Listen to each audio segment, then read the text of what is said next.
기도를 가르쳐 주소서 두 번째 시간인데요. 우리 함께 하나님 말씀 읽도록 하겠습니다. 시작.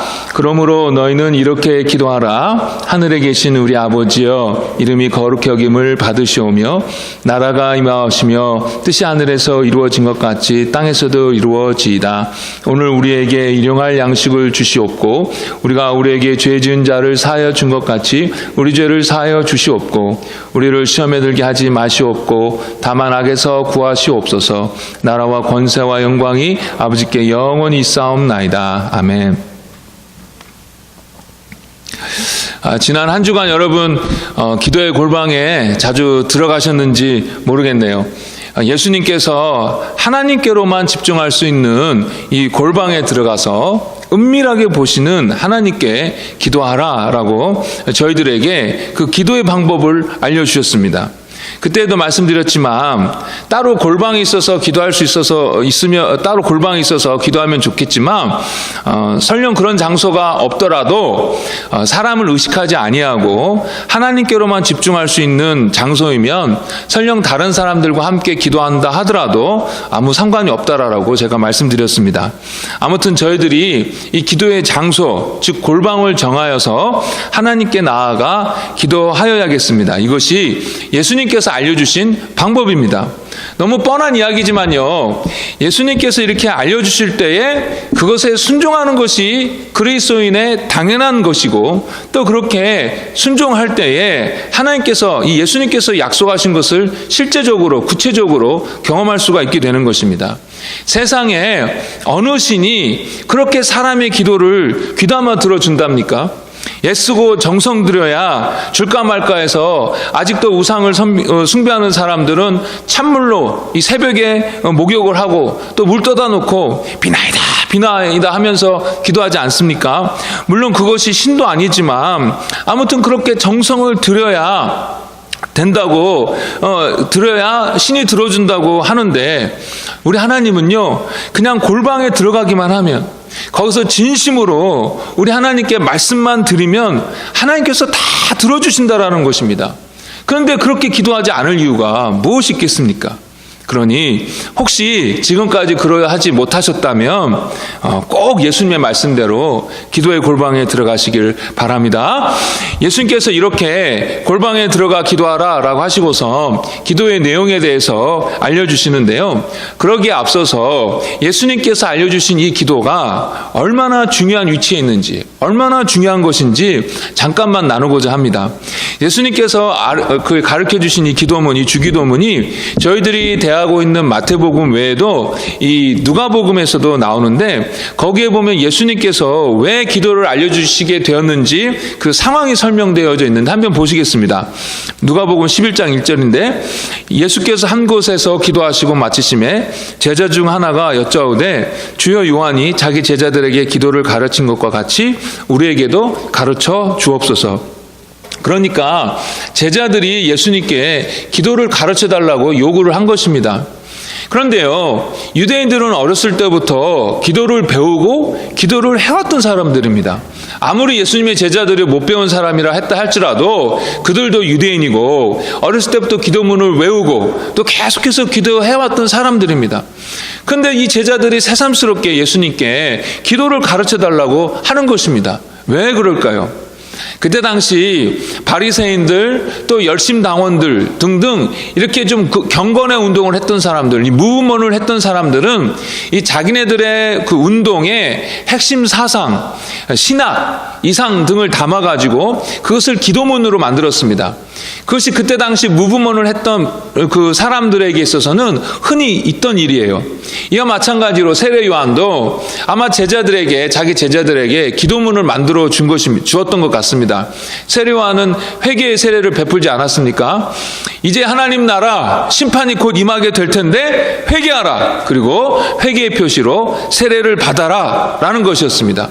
이 운동으로 많은 사람들이 이 세례 요한을 따르게 되었는데, 그때 이 운동의 핵심, 신학, 목적 또는 꿈, 이상을 담아서 기도문으로 만들었고 그 기도문을 제자들에게 알려준 것입니다.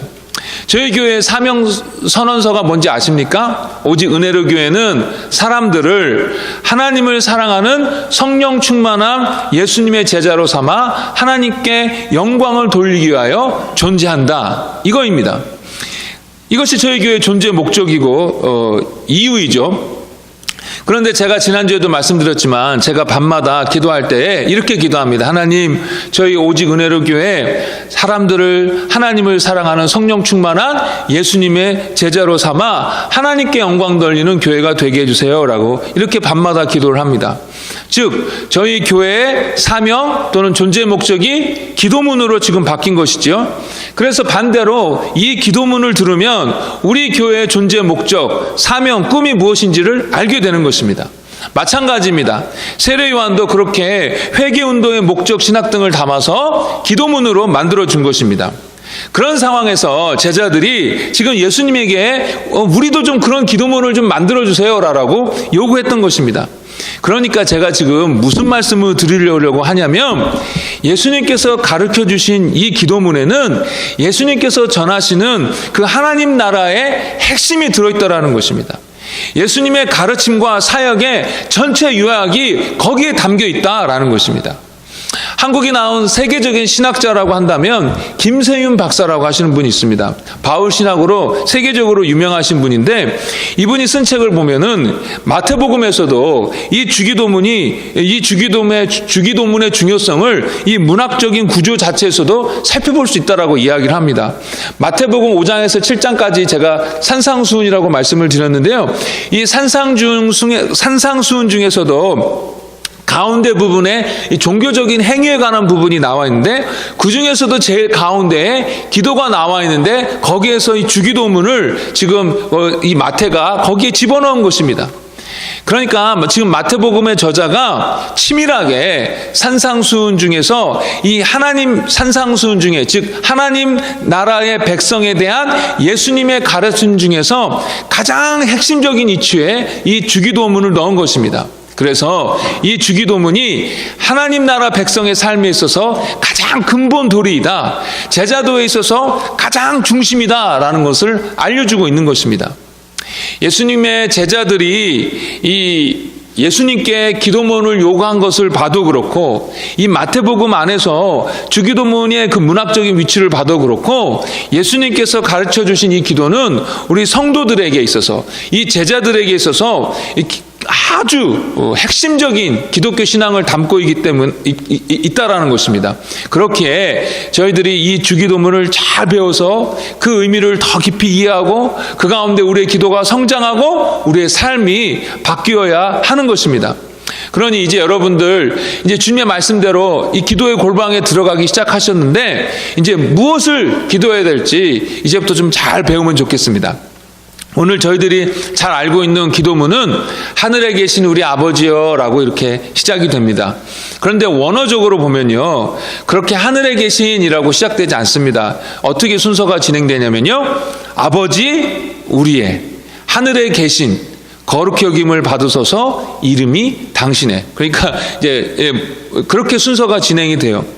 그러니까 예수님께서 지금 제자들에게 기도를 알려주시는데 기도를 시작할 때 하나님을 아버지라고 부르면서 시작하라고 지금 알려주시는 것입니다. 예수님 당시에 있어서 하나님을 아버지라고 부르며 기도하는 경우가 아주 없었던 일은 아니지만 매우 드문 일이었습니다. 그런데 예수님께서는 하나님의 그 유일한 독생자 아들로서 하나님을 아버지라 부르며 기도하셨습니다. 예수님은 사람들을 가르치시면서 하나님이 자기의 아버지라고 이렇게 하셨는데 이것이 유대인들로 하여금 분노하게 만들었습니다. 요한복음 5장 18절에 보면 이 유대인들이 예수님을 죽이려고 했는데 그 이유 중에 하나가 무엇이냐면 하나님이 자기의 친아버지라고 한 것 때문에 이 유대인들이 분노하여서 이 예수님을 죽이려고 했던 것입니다. 그런데 제자들에게 그 기도를 가르쳐 주시면서 하나님을 아버지라고 부르면서 기도를 시작하라고 알려주시는 것입니다. 이것이 무엇입니까? 예수님을 믿고 따르는 자들은 하나님께서 우리의 아버지이시며 우리는 그분의 자녀라는 것을 분명히 인식하라라는 것입니다. 이 사실을 확신해야 된다라는 것입니다. 그런데 우리가 하나님을 아버지라고 부를 때에 잘못된 인상을 하나님께 덧씌울 수가 있습니다. 여러분 그 멀슴이라는 크리스찬 락밴드를 아시는지 모르겠는데 그 멀슴이라는 그 밴드가 I Can Only Imagine이라는 찬양을 불렀어요. 아세요? 라디오에서 한 번쯤은 다 들어보셨을 것 같은데 I can only imagine 이렇게 불렀는데 이 밴드의 싱어인 그 바트 밀러드라는 그 사람의 개인적인 스토리를 가지고 실제 개인적인 스토리를 가지고 똑같은 제목으로 똑같은 제목으로 영화를 만들었습니다. I Can Only Imagine이라는 그 영화가 나왔는데 그 영화를 보면 이 바트가 어렸을 때 이 심하게 아버지로부터 이 육체적으로 언어적으로 어뷰즈를 당합니다. 이 아이가 조금만 잘못해도 아빠가 자기 분을 못 이겨가지고 이 아이를 심하게 때리는 것입니다. 그런데 그런 경험을 가진 사람들이 하나님은 아버지시다라고 한다면 자기가 경험한 그 육신의 아버지의 모습을 하나님께 투영해가지고 잘못 생각하게 되는 거예요. 그래서 하나님이 기분이 조금만 상하면 가차없이 무섭게 징계해버리시는 하나님을 떠올리게 되는 것입니다. 그래서 하나님과의 관계 속에서 늘 건강하지 않은 그런 두려움이 이렇게 있고, 그래서 주님과의 그 관계 속에서 행복감을 못 느끼시는 것입니다. 또 어떤 자매는 가정에서 충실하지 않고 무책임하고 바깥으로 놔두는 그 아빠를 어렸을 때부터 경험하게 된 거예요. 그것이 크게 상처가 되어서 나중에 그 상처 때문에 알코올을 의존하게 되어가지고 알코올 중독이 되었습니다. 이런 자매는 하나님 아버지 할 때 잘못하면 하나님을 말만 그럴싸하게 하고 실제로는 언제든지 나를 버리고 나에 대해서 무관심할 수 있다라는 그런 무책임한 아버지로 생각할 수 있다라는 것입니다.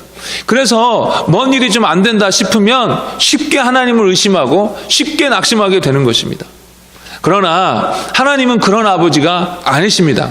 우리가 경험한 아버지가 아니라 성경에서 말씀하고 있는 그 아버지의 모습으로 저희들이 믿고 받아들여야 하는 것입니다. 그러면 성경에는 하나님께서 아버지로서 어떤 분이라고 말씀하고 있습니까?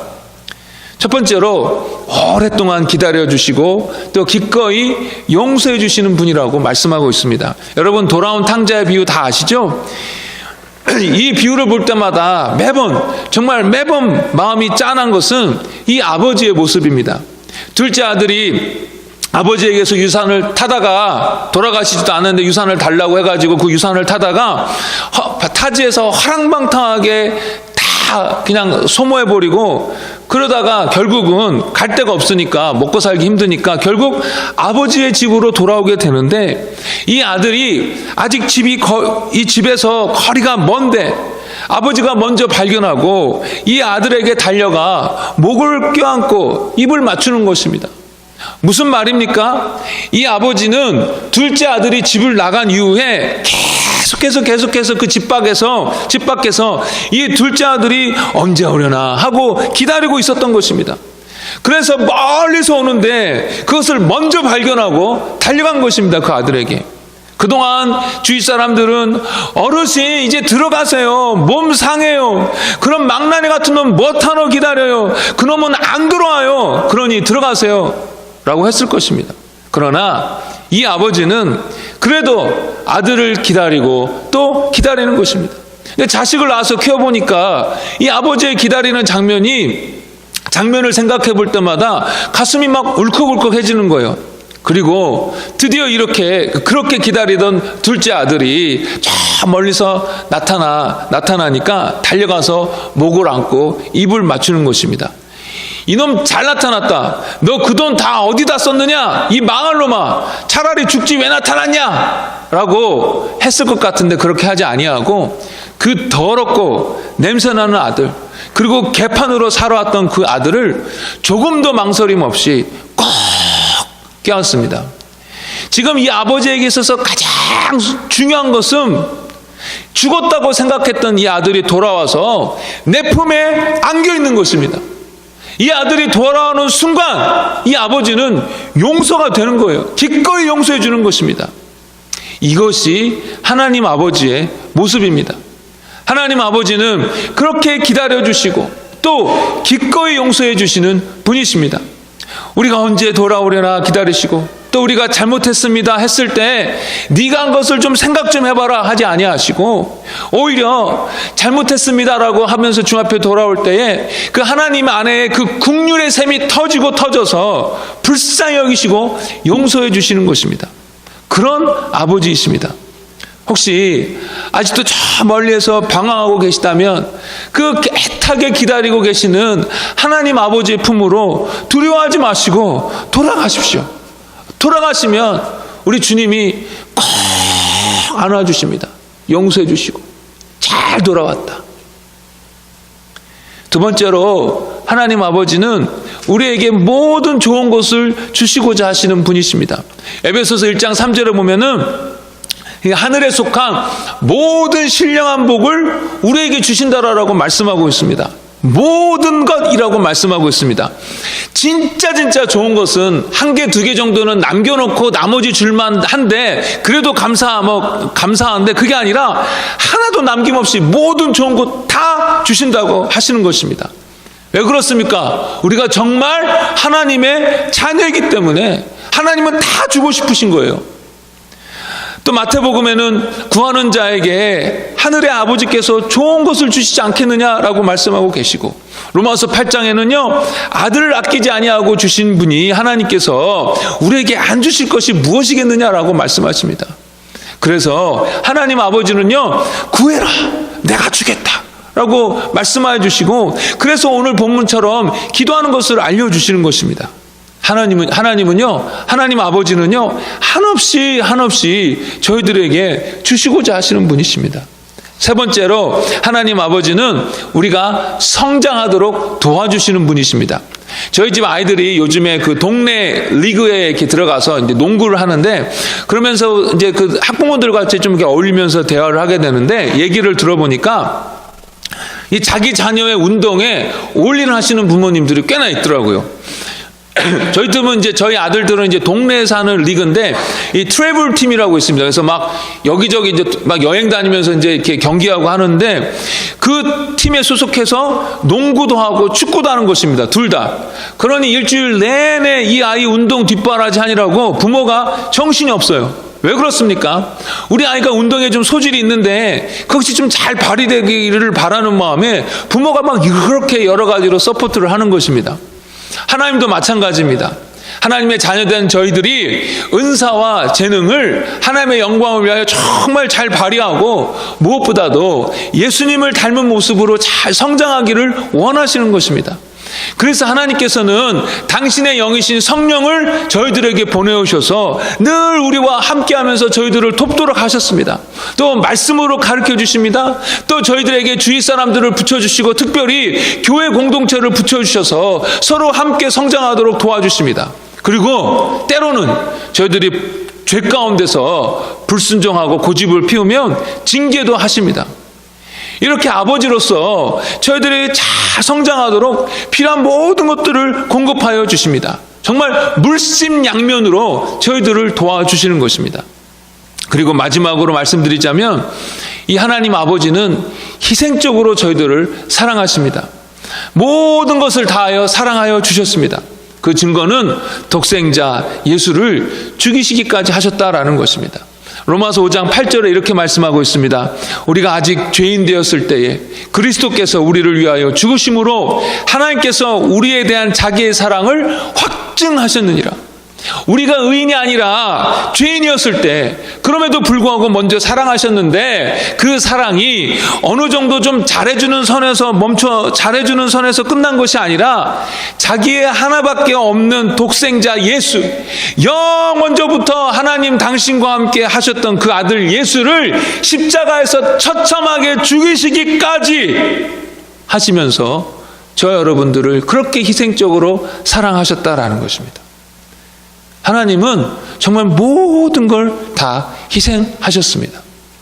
게다가 그 하나님의 사랑은 좀 잘해주다가 우리가 너무 잘못하면 그래 여기서 끝내자라가 아니라 끝까지 포기하지 아니하고 사랑하시는 사랑입니다.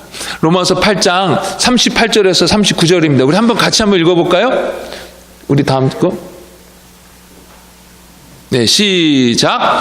내가 확신하노니 사망이나 생명이나 천사들이나 권세자들이나 현재리나 장래리나 능력이나 높음이나 깊음이나 다른 어떤 피조물이라도 우리를 우리 주 그리스도 예수 안에 있는 하나님의 사랑에서 끊을 수 없으리라. 하나님께서 당신 자신을 내가 너희들의 아버지야 라고 했을 때는 이런 의미로 아버지라고 하시는 것입니다. 그렇기 때문에 우리가 경험한 어떤 잘못된 선입견에서, 아버지에 대한 잘못된 선입견에서 벗어나야 합니다. 말씀의 근거에서 하나님 아버지를 생각해야 하고 믿어야 합니다.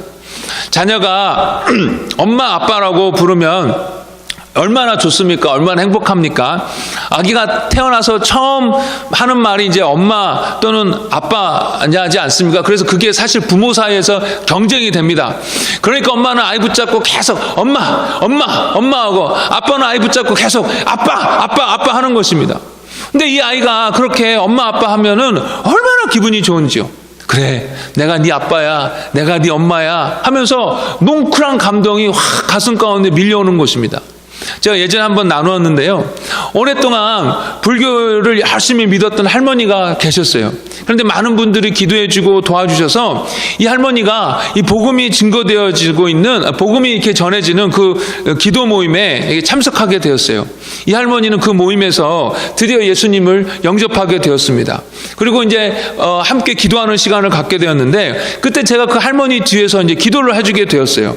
근데 제가 기도를 이렇게 하는데 오랫동안 잃어버렸던 딸이 드디어 자기 품으로 돌아오게 된 것을 정말로 기뻐하시는 하나님의 아버지의 모습이 제 마음속에 그려졌어요.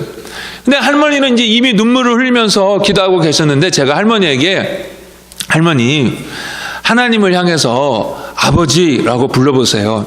하나님 이 시간 정말로 간절히 기다리고 계셨어요. 그래서 이 할머니가 소리를 내서 아버지라고 조용히 불렀습니다. 그런데 그 순간 이 할머니의 두 손이 막 이렇게 흔들리는 것입니다. 그러니까 이 할머니는 더 막 감격하고 그래서 눈물을 흘리는데, 이분이 하나님을 아버지라고 부를 때마다 손이 막 이렇게 흔들리는 거예요. 마치 보고 싶었던 사람 오래간만에 만나면 서로 손을 붙잡고 막 흔드는 것처럼 하나님께서 이 딸의 손을 붙잡고 그렇게 반갑다고 잘 돌아왔다고 손을 흔드시는 것 같았어요. 저도 전혀 예상하지 못한 신비한 일이 그 할머니에게 일어난 것이었습니다. 그 시간을 통하여 제가 다시 분명하게 확인하게 된 것은, 저희들이 하나님을 아버지라고 부르는 것을 하나님께서 정말 좋아하시는구나 라는 것이었습니다. 그래서 제가 누구에게 복음을 증거하잖아요. 그러면은 이제 그분이 예수님을 영접한다 하면은 바로 그 자리에서 하나님을 아버지라 부르고 기도하도록 하게 합니다. 예수님께서 알려주신 기도의 맨 처음은 아버지였습니다. 하나님을 향하여 아버지라고 부를 때에 모든 것을 멈추고 온통 귀를 저희들에게 드미시는 것처럼 우리 하나님께서 그렇게 우리의 기도를 들어주시는 것입니다. 지난주에도 말씀드렸다시피 하나님 아버지는 지극한 관심을 가지고 우리가 내뱉는 말 하나하나, 우리의 숨소리, 우리가 기도할 때 느끼는 감정 다 애처로운 마음으로 들어주신다라는 것입니다. 제가 몇 번 말씀드렸지만요, 우리의 기도의 승패인가요? 승패. 그리고 더 나아가 우리의 신앙생활에 있어서 승패는 어디에 달려있냐면, 우리가 하나님을 얼마나 아버지로 믿느냐에 달려 있습니다. 그러니 여러분, 골방에서 기도할 때 하나님을 아버지라고 부르십시오. 그 순간 하늘문이 열리게 될 줄 믿습니다. 솔직히 어떤 때는 너무 가슴이 아프고 너무 막막해서 아무 말도 생각나지 않을 때가 있지 않습니까? 그럴 때 골방에 들어가 아픈 마음을 가지고, 그 답답하고 막막한 마음을 가지고 하나님께 나아가 아버지라고 부르십시오. 다른 이야기 할 필요 없습니다. 그냥 아버지만 불러도 됩니다.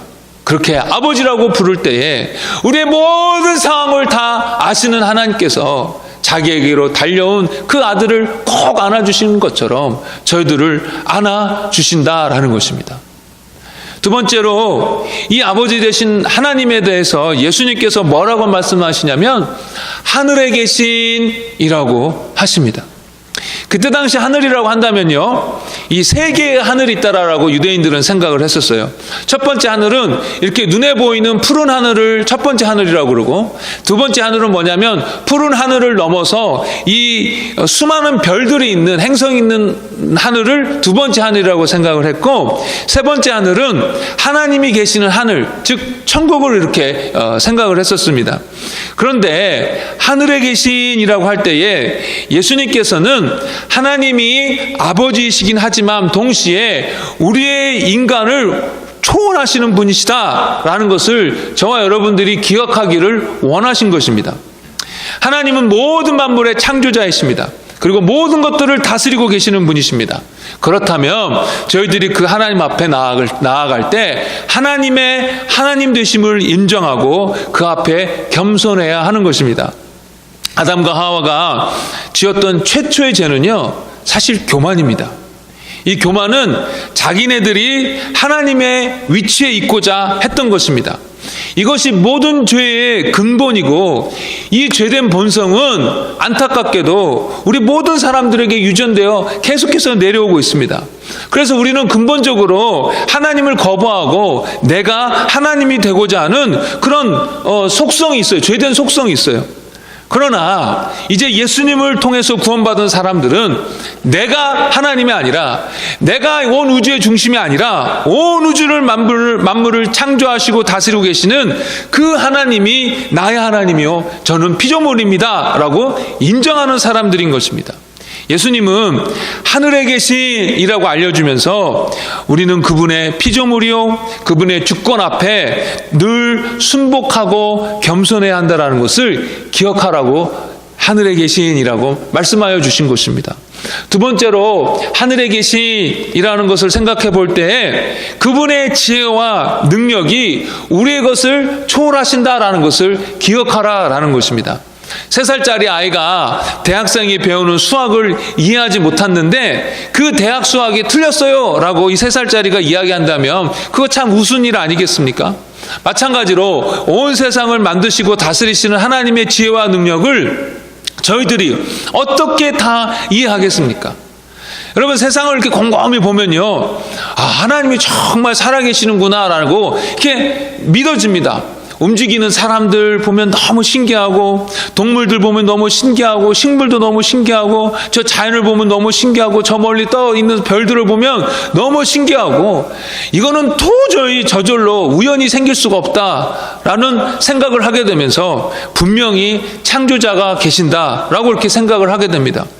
그러나 그럼에도 불구하고 동시에 이해할 수 없는 일들이, 특별히 불의하고 안타까운 일들이 이 세상 가운데 생겨서 그때는 과연 하나님이 계시는 걸까라고 이렇게 질문하게 되는 것입니다.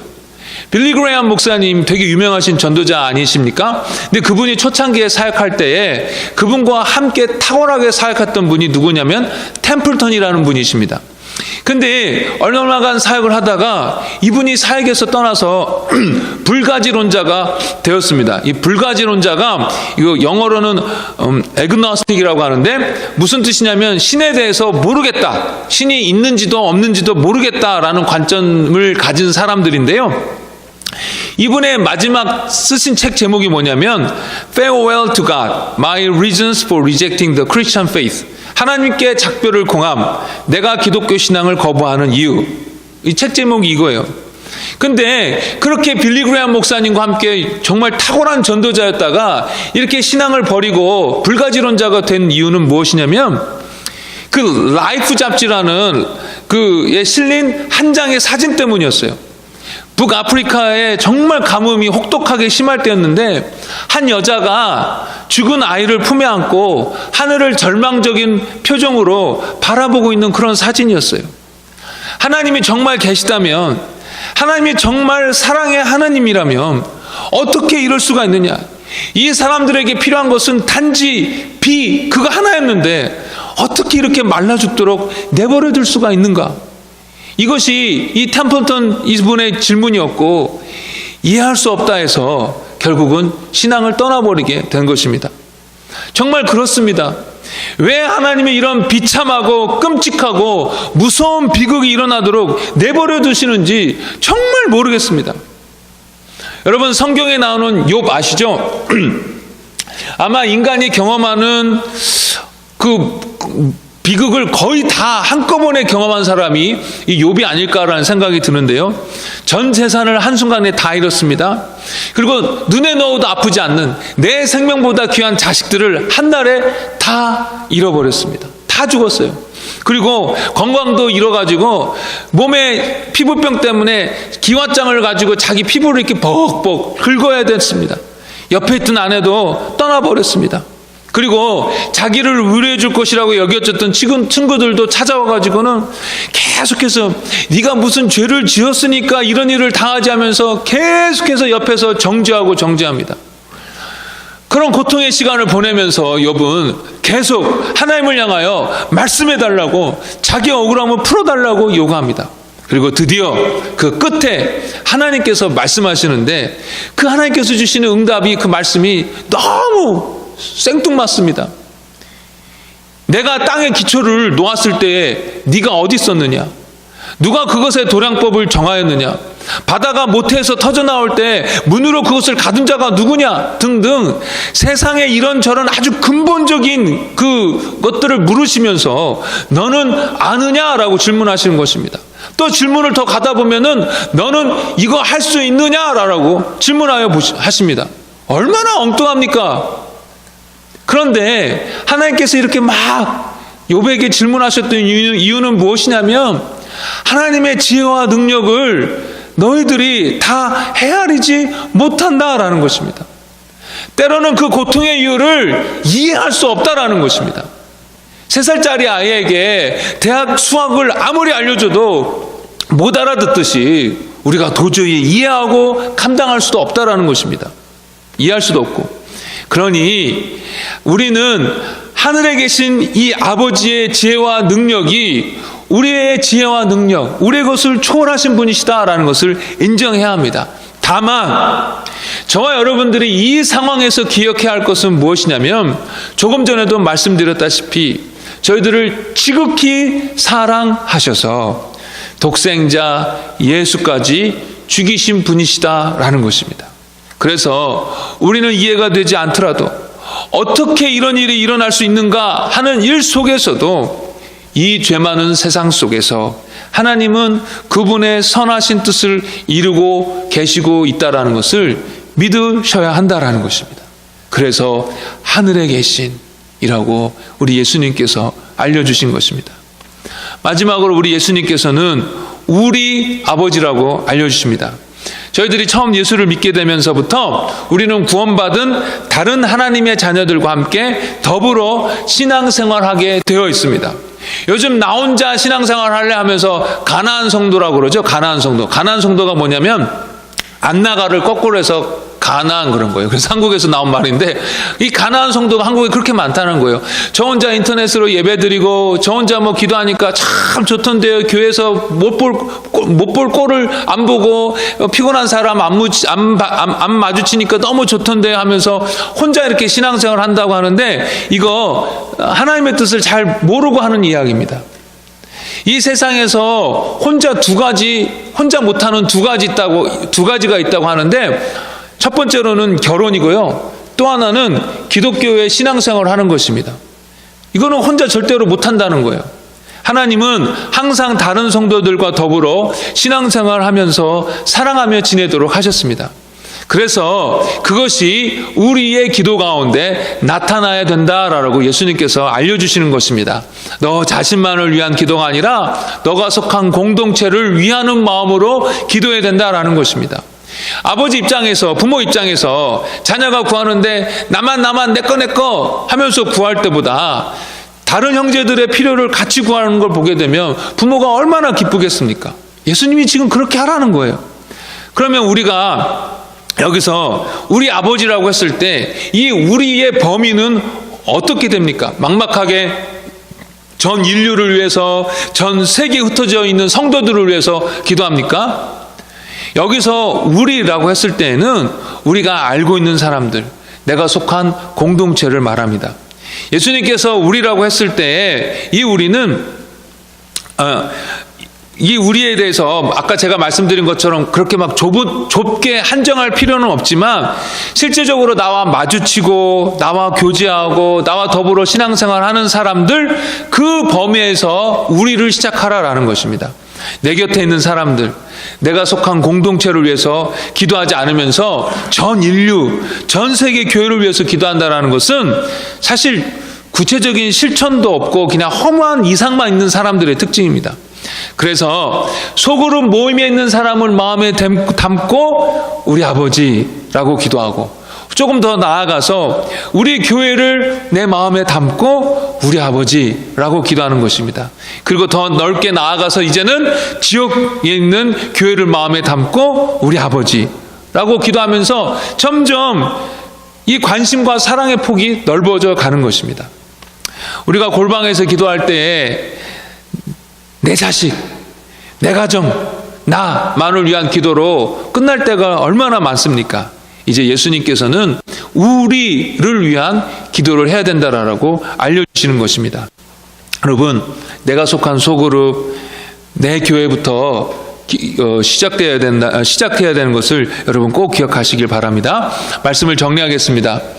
어떤 목사님이 간증하셨다라고 말씀하신 걸 제가 건너서 들었는데 참 저에게 은혜가 되었어요. 그 목사님의 여동생이 어렸을 때에 이 어른들이 아이를 골려먹느니라고 너는 주온 아이다, 삼촌도 다른 친척도 다 너 데리고 온 거 봤다라고 하는 것입니다. 그러니까 이 어린 여동생은 울면서 아니야 우리 엄마야 우리 아빠야 라고 하면서 그렇게 놀리는 그 친척들, 어른들의 이야기를 막 부정했는데 어느 순간부터 이 말이 믿어진 거예요.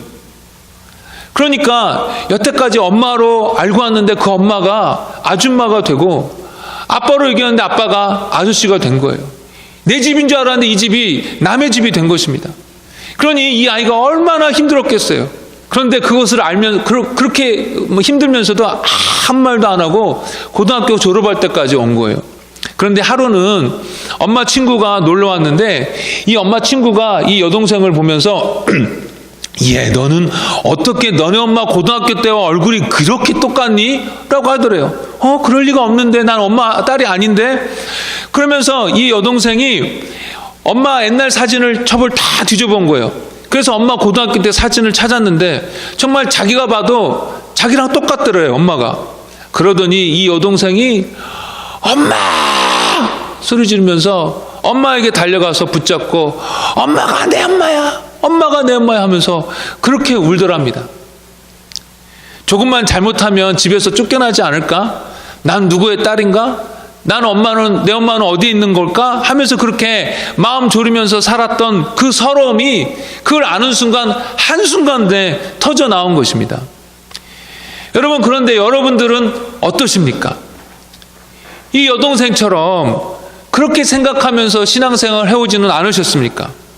하나님을 아버지가 아닌 아저씨로 여기면서 신앙생활을 해오지는 않으셨습니까? 예수님을 여러분의 구원자와 주인으로 정말 진심으로 모셔드리셨습니까? 여러분은 정말 예수님을 따르기로, 예수님의 말씀에 따라 살기로 여러분 작정하셨습니까? 그러면 여러분은 하나님의 자녀입니다. 그러면 하나님을 아버지라 부를 수 있다는 것입니다. 예전에 펠로시프에 있을 때 설교 시간에 김대영 목사님이란 분이 하나님을 아버지라고 불러보래요. 그래서 구원받은 사람은 하나님을 너무나도 자연스럽게 아버지라고 부를 수 있는데, 구원받지 못한 사람은 하나님을 아버지라고 못 부른대요. 당연하죠. 왜냐? 성령님이 우리 안에서 하나님을 아버지라 부르도록 그렇게 이끌어 주시기 때문에 아버지라 부를 수 있는 것입니다. 하나님은 우리의 아버지이십니다. 아버지. 하나님을 아버지로 믿지 못하니까 이 세상 나 혼자 살아내야 되는 것처럼 여겨져서 정말 악착같이 살아가고 얼마나 걱정과 두려움으로 이 험악한 세상을 살고 있는지 모릅니다. 하나님이 우리 아버지이십니다. 이번 한 주 이 하나님을 아버지라고 마음에 담아서 계속해서 부르시길 바랍니다. 아버지, 아버지. 기도의 골방으로 들어가셔서 골교를 탁 드시고 아버지, 아버지라고 그 하나님을 그렇게 부르시길 바랍니다. 우리 잠깐 기도하시겠습니다.